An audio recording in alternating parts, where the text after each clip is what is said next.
जय श्री राम। बहुत बहुत स्वागत है आप सभी का एक बार फिर से आपके ही अपने YouTube चैनल पर। मैं पंडित आशीष शर्मा। बुद्धि, ज्ञान, लॉजिक, शिक्षा, तर्क और व्यापार के कारक ग्रह बुध देव ब्रह्मांड में बृहस्पति की मीन राशि में जाने वाले हैं, जहां पर ये ग्रह नीच के हो जाते हैं। जहां एक तरफ बुध को बुद्धि से जोड़ा गया है तो बृहस्पति को ज्ञान से जोड़ा गया है। यानी सामान्य तौर पर अगर देखा जाए तो बुध ग्रह और बृहस्पति अगर ये दोनों एक दूसरे की राशियों में चले जाते हैं तो कहीं ना कहीं ये ज्ञान में और लॉजिक में और शिक्षा में बढ़ोतरी के लिए माना जाता है। अगर बृहस्पति बुध की राशियों में जाता है तो ना तो वहाँ पर वो नीच का होता ना उच्च का होता, लेकिन बुध ग्रह जब बृहस्पति की राशि में जाता है तो ये वहाँ जाकर नीच का हो जाता है। यानी कहीं ना कहीं ज्ञान का जो ग्रह है बृहस्पति, जिसको हम समझदारी का प्रतीक भी कहते हैं, विवेक का प्रतीक कहते हैं, धन का कारक कहते हैं, उसमें बुध जैसा ग्रह आकर जाकर नीच हो रहा है। यानी कहीं ना कहीं ऐसी स्थिति में आपके दो तरीके की सोच हर व्यक्ति विशेष की होती है। एक व्यक्ति दिल से सोचता है, एक व्यक्ति दिमाग से सोचता है। यानी यहाँ पर स्थितियाँ विवेक और दिल से सोचने वाली ज़्यादा बनेगी, क्योंकि दिमाग से सोचने वाला जो ग्रह है बुध, वो यहाँ नीच का हो गया। यानी ये प्लेनेट जाके कहता है कि इस दौरान चतुराई से बचें, निर्णय सोच समझ कर लें, जल्दबाजी ना करें। ऐसा बिल्कुल भी ना हो कि आज ही अपॉर्चुनिटी आ रही है, आज के बाद आएगी ही नहीं।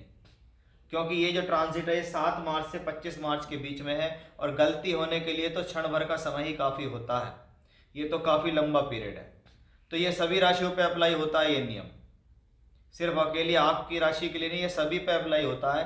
क्योंकि बुध सभी के लिए बुद्धि ज्ञान देने वाले प्लेनेट हैं, और जब वो बृहस्पति की राशि में नीच के होते हैं तो इस बार वो राहु के साथ वहाँ पर होंगे, क्योंकि राहु ऑलरेडी वहाँ चल रहे हैं। तो बनेगा बुध राहु का जड़त्व योग। अब इस जड़त्व योग से हानि क्या होती है कि बुद्धि के भ्रमित करने का एक कॉम्बिनेशन है बुध राहु का कनेक्शन, कि बुध और राहु प्लेनेट अगर किसी कुंडली में एक साथ हो या गोचर में एक साथ आ जाएं तो ये आपकी बुद्धि को कुपित कर सकते हैं, मलिन कर सकते हैं, खराब कर सकते हैं, खराब डिसीजन दिलाकर जल्दबाजी में आपका नुकसान कराने में सक्षम है। ये भी हमें क्लियरली इसी कॉम्बिनेशन से दिखाई देता है। तो बुध राहु का जड़त्व योग इस प्रकार की स्थिति को दर्शाता है कि ऐसी स्थिति में पहले वो प्लेनेट आपके ऊपर हावी होगा, क्योंकि एक तो ऑलरेडी नीच का है, राहु उसके साथ है। फिर वो आपको गलत निर्णय दिलाएगा, फिर वो आपको प्रॉब्लम देगा। वो प्रॉब्लम किसी भी फील्ड में किसी भी तरीके से हो सकती है। आप एजुकेशन कर रहे हैं तो एजुकेशन में कन्फ्यूजन, नौकरी कर रहे हैं नौकरी में प्रॉब्लम, व्यापार कर रहे हैं डिसीजन में प्रॉब्लम। यानी जीवन के किसी भी क्षेत्र को लेकर ये कॉम्बिनेशंस इस प्रकार से प्रॉब्लम दे सकता है। अब किन लोगों पर इसका खासा प्रभाव ज़्यादा पड़ेगा? देखिए, बुध और राहु की युति बन रही है मीन राशि के अंदर। यानी प्रभावित क्या हो रहा है? मीन राशि का मालिक गुरु, बुध प्लेनेट का परिवर्तन और राहु उसके साथ है। अगर आपको इनसे संबंधित दशांतर प्रत्यंतर चल रही है बुध राहु या गुरु से, तो आपके ऊपर अन्य राशि के मुकाबले ज़्यादा प्रभाव होगा। पूर्वा भाद्रपद, उत्तरा भाद्रपद और रेवती, ये 3 नक्षत्रों के अंदर बुध का यहाँ ट्रांजिट होगा।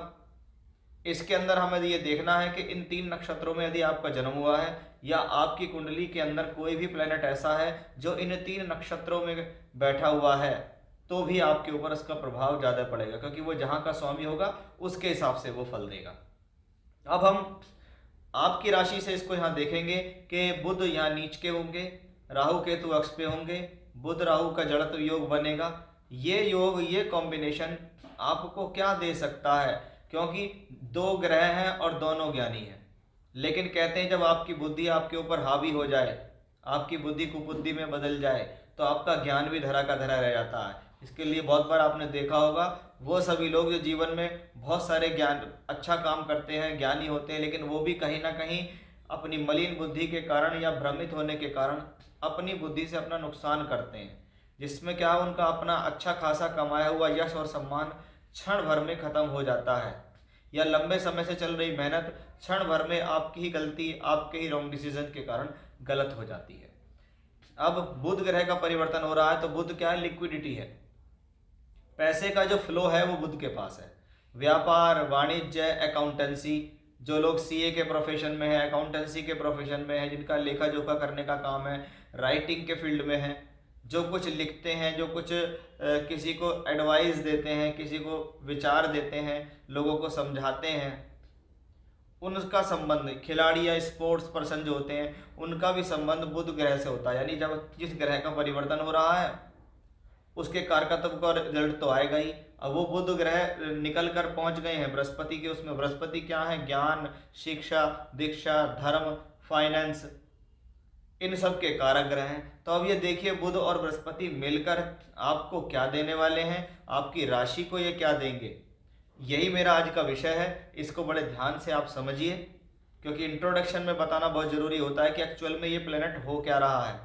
कि अगर हर बार बुध वहाँ आता है लेकिन हर बार बुध राहु का जड़त्व योग नहीं बनता, तो ये भी हमें यहाँ देखने वाली बात है। अब हम देखते हैं कि आपकी राशि पर इसका क्या विशेष प्रभाव पड़ेगा, क्या लाभ है, क्या सावधानी है, किन बातों का ध्यान रखना है जिससे आप इस कॉम्बिनेशंस के नकारात्मक प्रभाव से बच पाएं। ये देखते हैं आपकी राशि यानी मेष राशि पर इसका क्या प्रभाव पड़ने वाला है। देखिए मेष राशि के स्वामी मंगल होते हैं और मंगल के लिए जो बुध ग्रह है वो मित्र नहीं है, शत्रु है। यानी यहाँ पर शत्रु ग्रह का राशि परिवर्तन के बारे में हम बात कर रहे हैं। तीसरे घर और छठे घर के स्वामी बुध हैं। जो तीसरा घर टूर, ट्रेवलिंग, यात्रा, आना जाना, एक्सपोर्ट इंपोर्ट, शॉर्ट जर्नीज और ट्रांसफर के लिए जाना जाता है। तो छठा भाव रोग, ऋण, शत्रु के लिए जाना जाता है। इन दोनों का मालिक बुध 12वें घर में गया। कुछ लोग कहेंगे कि यहाँ का और यहाँ का मालिक अगर 12वें घर में बैठता है तो विपरीत राजयोग बनाता है, लेकिन यहाँ पर ये प्लेनेट दूषित हुआ है। यहाँ पर एक तो ये प्लेनेट नीच का हुआ है, दूसरा ये राहु केतु अक्ष पर भी गया हुआ है। इसलिए इस ऐसी स्थिति में हम विपरीत राजयोगों की फल की जो स्थितियां हैं वो नहीं मान पाएंगे, या हम कह सकते हैं कि विपरीत राजयोग के फल ऐसा प्लेनेट नहीं देगा। अब एक प्लेनेट जो 3 और 6 दोनों का स्वामी होकर 12वें घर में नीच का हो, तो 12वां घर क्या है? खर्च का है। तो सबसे पहले ऐसी स्थितियों में खर्च हो सकता है। वो खर्च किन चीज़ों पे होगा?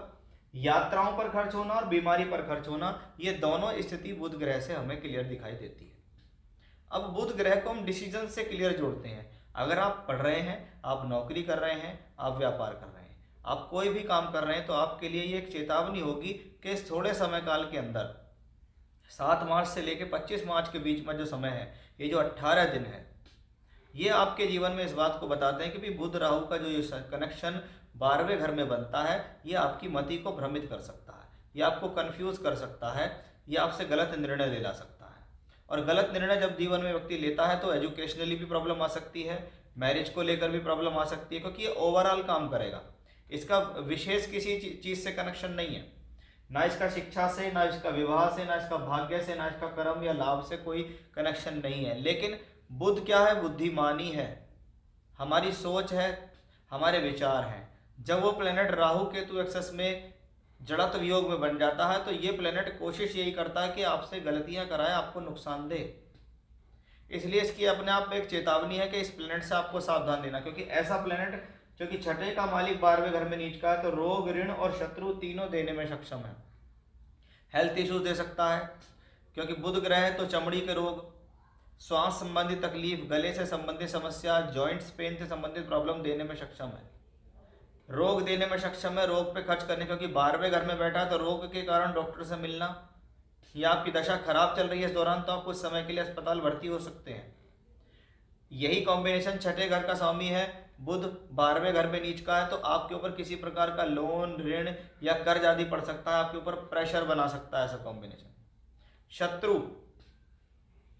शत्रु का सीधा सीधा मतलब कि आपके ऊपर ऐसे समय में शत्रु पक्ष एक्टिव रहने की कोशिश करेगा, इसलिए झगड़ा झंझट से बचें, यात्राओं में विशेष सावधानी दें, गाड़ी चलाने में विशेष सावधानी आपको रखनी है, अन्यथा आपसे किसी न किसी प्रकार से कुछ ना कुछ गलती हो सकती है जिसका आपको नुकसान हो सकता है, क्योंकि ये बुध राहु का कनेक्शन जड़त्व योग के साथ आपकी बुद्धि को भी खराब कर सकता है और आपके जीवन में डिसीजंस को लेकर भी प्रॉब्लम दे सकता है। ये चीज़ बिल्कुल क्लियरली यहाँ से दिखाई दे रही है। यानी ये बुध राहु का जो कनेक्शन मेष राशि के जातकों के लिए बन रहा है, मेष राशि के जातक मंगल हैं, मंगल उनके स्वामी है और मंगल के लिए शत्रु है, तो ये शत्रु ग्रह आपको पीड़ा दे सकता है। इसलिए तीसरा घर है तो ट्रैवलिंग्स का विशेष ध्यान रखें। ऐसी स्थिति में कभी कभी बिना वजह यात्रा करनी पड़ सकती है, लेकिन उस यात्रा का आपको कोई खासा लाभ नहीं मिलता। आप जाते हैं, यात्रा करते हैं, आपको यात्रा में मज़ा नहीं आता, या व्यर्थ के पैसे आपके खर्च हो जाते हैं और आपके ऊपर प्रॉब्लम्स हो जाती हैं। लेकिन सबसे पहली चेतावनी क्या है? बुध बुद्धि का प्रतीक है, और जहाँ बुद्धि ठीक चलती है वहीं लक्ष्मी आती है। कहते हैं ना, जहाँ सरस्वती माता का प्रभाव है वहीं पे लक्ष्मी माता का प्रभाव है। तो आप एग्जैक्टली इसी कॉम्बिनेशन से समझ सकते हैं। थोड़ा बहुत सेविंग पॉइंट ऑफ व्यू से कहें कि ये बृहस्पति की राशि में है और बृहस्पति इस दौरान यहाँ है, यानी कहीं ना कहीं बृहस्पति आपको सेव करने की कोशिश करेगा, लेकिन थोड़े समय काल के लिए बुध की स्थिति ठीक नहीं है। इसलिए ऐसी स्थिति में थोड़ा ध्यान रखें कि 25 तारीख तक थोड़ा शांत रहें, किसी भी प्रकार की जल्दबाजी आपको नहीं करनी है।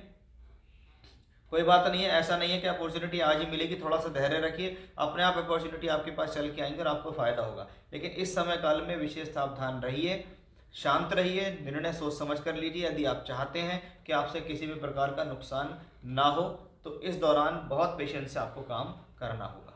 तो मेष राशि के जातकों के लिए सावधानी भरा है बुध ग्रह का ये गोचर, क्योंकि बुध यहाँ 12वें घर में भी गए, खर्च और नुकसान का भाव है, नीच के भी हुए, राहु केतु एक्सेस में भी गए और जड़त्व योग भी इन्होंने बनाया, इसलिए सावधानी ज़्यादा है इस गोचर में। जय श्री राम।